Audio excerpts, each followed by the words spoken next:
तो कैसे हो तुम लोग यार। पिछली वाली वीडियो में हमने पढ़ा था कि लैंडफॉर्म और ओशन क्या होते हैं, और साथ ही में हमने मैप और ग्लोब्स भी तो पढ़े थे।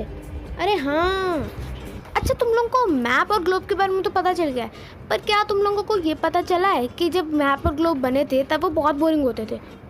फिर हमारे साइंटिस्ट्स ने बहुत ही इंटरेस्टिंग सा आइडिया ढूंढ लिया इन ग्लोब्स और मैप्स को इंटरेस्टिंग बनाने का। तो आज हम वही पढ़ने वाले हैं। तो चलो यार शुरू करते हैं। तो यहाँ पे हमने जब अपना लास्ट जो चैप्टर छोड़ा था, मतलब पार्ट छोड़ा था, पार्ट नंबर 2, हमने उसमें डिसाइड कर लिया था कि हम नेक्स्ट पार्ट 3 को स्टार्ट करेंगे पेज नंबर 8 से। तो चलो यार जल्दी से पेज नंबर 8 खोल लो, और मैंने तो खोल ही लिया है।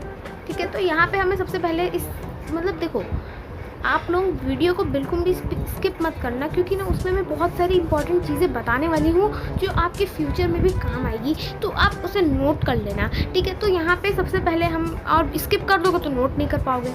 ठीक, तो यहाँ पे हमें सबसे पहले दिखता है, इस पैराग्राफ में हमें ये बताया जाता है कि जो हमने देखे हैं बहुत बार आसमानों में एरोप्लेन उड़ता है, हेलीकॉप्टर उड़ता है। ठीक है, तो उसका एक रेंज फिक्स है कि वो सी लेवल के 9000 मीटर ऊपर ही उड़ेगा।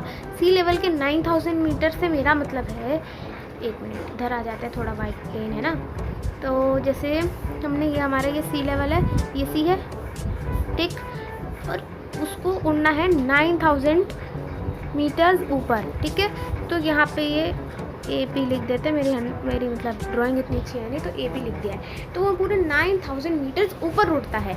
ठीक है, अब हम आएंगे नेक्स्ट पे, यहाँ पे। तो यहाँ पे हमें दिखता है यही इस पूरे पैराग्राफ में बताया गया था, और हम यहाँ पे देख लेते हैं the southern ocean obviously known as Antarctic ocean. ठीक है, तो जो हमारा सर्दर्न ओशन है उसको एंटार्क्टिक ओशन के नाम से भी कहा जाता है, ऐसा यहाँ पे इन्होंने बोला है। और इसको एंटार्क्टिक ओशन इसलिए कहा जाता है, देखो पहले तो यहाँ पे पहले इसको पूरा कंप्लीट कर लेते हैं। ठीक है, तो known as Antarctic ocean, this is the newest ocean having been defined and named in 2000 years. तो मतलब यार आप गैस कर सकते हो कि बाकी के जो ओशंस है उनका नाम 2000 ईयर पहले ही रख दिया गया है, और ये नया, इसका नाम नया रखा गया है, और इसको डिस्कवर भी नया किया गया है, जिसका नाम है सर्दर्न ओशन। भाई साहब, उसका 2000 साल पहले इसका नाम रखा गया है, और उसको भी कहा गया है न्यूली, मतलब 2000 साल पहले से ही इनका नाम रख दिया गया था। ठीक है, तो इसका एंटार्क्टिक ओशन नाम, इसको सर्दर्न तो कहा ही जाता है, एंटार्क्टिक भी इसलिए कहा जाता है क्योंकि एंटार्क्टिका के ऊपर है, इसलिए इसको एंटार्क्टिक ओशन भी कहा जाता है और सर्दर्न ओशन भी कहा जाता है। ठीक है, तो अब हम यहाँ पे नेक्स्ट आएंगे। यहाँ पे हमें जिसके बारे में हमने शुरू में बात करी थी ना, तो वो ये चीज़ है। देखो हमारे साइंटिस्ट को भी बहुत बोरिंग लगता था, ठीक है, कि भाई यार कैसा बोरिंग मैप है, तो उन्होंने क्या करा, कलर्स और सिंबल का यूज़ करा। अगर देखो आपको भी आपकी टीचर्स कहती होगी कि use colour pencils to enhance your notebook work, है ना, ऐसे बोलती होंगी कि अगर आप नोटबुक वर्क में अगर आप कलर पेंसिल्स का यूज़ करोगे तो वो और इंटरेस्टिंग हो जाएगी। तो यहाँ पे भी यही बोला गया है कि जो अगर सिंबल्स, डिफरेंट सिंबल्स और मैप का कलर का यूज़ करा जाता है मैप्स और ग्लोब्स में, उन्हें ईजी मतलब उन्हें और मज़ेदार और ईजी बनाने के लिए मेनली तो मैप में यूज़ करा जाता है, ग्लोब्स में भी करने लग गए हैं, है ना। तो देखो जो ग्लोब्स होते हैं, देखो वी लुक एट मैप और globe, we can see different places marked as different colour. हाँ, ये चीज़ तो है भाई, माननी पड़ेगी।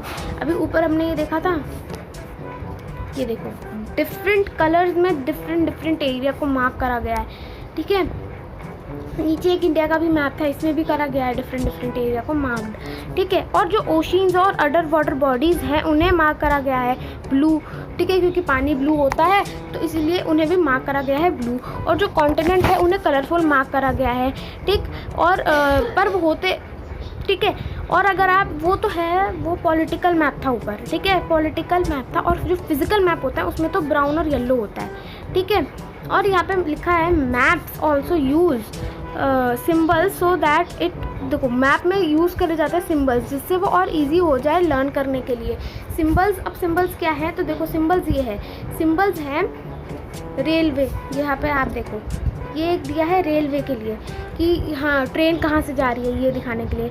एक ये है रिवर स्ट्रीम्स, मतलब नदी कहाँ से कहाँ बह रही है। एक ये है फॉरेस्ट के ऊपर, एक ये है माउंटेन के ऊपर, एक ये है ब्रिजेस, एक ये है डैम। डैम होता है पानी रोकने के लिए, एक होता है जिससे पानी आप चालू कर दो तो आप जब चाहो तब उससे पानी बहाओ, ठीक है। वो रिवर्स के ओवर फ्लोटिंग के लिए रोकते हैं, के लिए होता है जिससे ओवर फ्लोटिंग ना हो, ठीक। उसके बाद हमें यहाँ पे मिल जाते हैं इंटरनेशनल के लिए ऐसे बॉर्डर होते हैं और स्टेट के लिए ऐसे बॉर्डर होते हैं, ठीक है। यहाँ पे हमें ये भी बताया गया है कि जो रोड्स होते हैं तो देखो उनके लिए भी है, ठीक है। तो जो मेंटेन्ड है उनके लिए ऐसे, और जो नॉट अनमेंटेन्ड है उनके लिए ऐसे।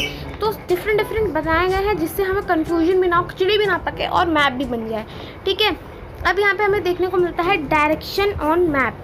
अब जैसे कि हमने देखा होगा कि अगर हम कहीं खो हो जाते हैं किसी, अब तो वैसे गूगल का ज़माना आ गया है तो हम गूगल से देख लेते हैं, बट पहले के लोग जब खो जाते थे तो वो क्या करते थे, यूज़ करते थे कंपास का, ठीक है। तो इसी टाइप से मैप में भी यूज़ किया जाता है कंपास, जिससे हमें नॉर्थ साउथ, है ना, नॉर्थ साउथ ईस्ट वेस्ट के बारे में पता चले कि किधर साउथ है, किधर नॉर्थ है, किधर ईस्ट है, किधर वेस्ट है।